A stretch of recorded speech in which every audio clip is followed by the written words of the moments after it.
Hassan II reçoit un coup de téléphone affolé de Boumedienne. Mais que se passe-t-il? On raconte que votre avion a été mitraillé. Est-ce que vous allez bien? Tout va bien. Les putschistes sont neutralisés, le rassure Hassan II. Savez-vous que Kadhafi vient de m'appeler pour me demander d'autoriser ses avions à traverser l'Algérie? Il veut envoyer des escadrilles pour aider les mutins et venir bombarder votre palais à Rabat. Hassan II lui répond avec calme. De toute façon, la distance est trop grande. Ces appareils ne pourront jamais atteindre le Maroc. Boumedienne précise alors, Kadhafi ne m'a pas seulement demandé la permission de survoler l'Algérie.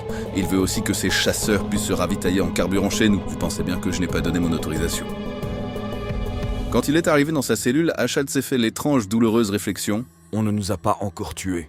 Nous sommes toujours vivants. Toutes les nuits sur sa dalle de béton étaient ruinées par des espoirs, désespoirs et hypothèses. Cela et les timides conversations entre voisins est interrompues 3 fois dans la journée par les gardiens. Le rituel était toujours le même. Ils arrivent à 4. Les clés, la porte, l'eau, la pitance. Pas un regard, pas un égard, le visage fermé. Pas de pitié pour les retardataires. La porte se fermera sur le bras s'il faut. En 15 minutes, dans un silence perturbé par eux seuls, ils font les 29 cellules.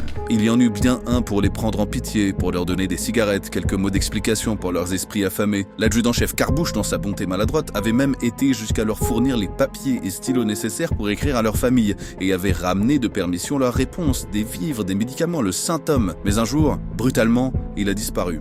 Sans doute a-t-il été pris la main dans le sac. En tout cas, par peur sans doute de partager son sort, les gardes sont devenus vraiment terribles. Insultes, coups de manche à balai, hurlements, claquements de porte, et quand ils tentèrent de faire une grève de la faim, le moins inhumain des gardes leur dit « Le directeur a été clair, il ne veut pas être dérangé. Vous allez mourir pour rien. » Les mois passent, sans doute les années. Certains avaient réussi malgré le noir quasi absolu à compter les jours. Ceux qui avaient pris 3 ans arrivaient au bout de leur peine.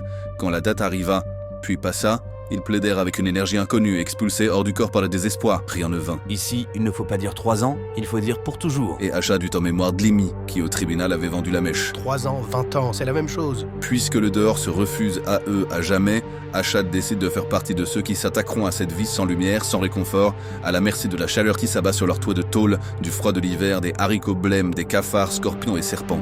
Lui et ses voisins collaborent pour prendre en main leur monde noir.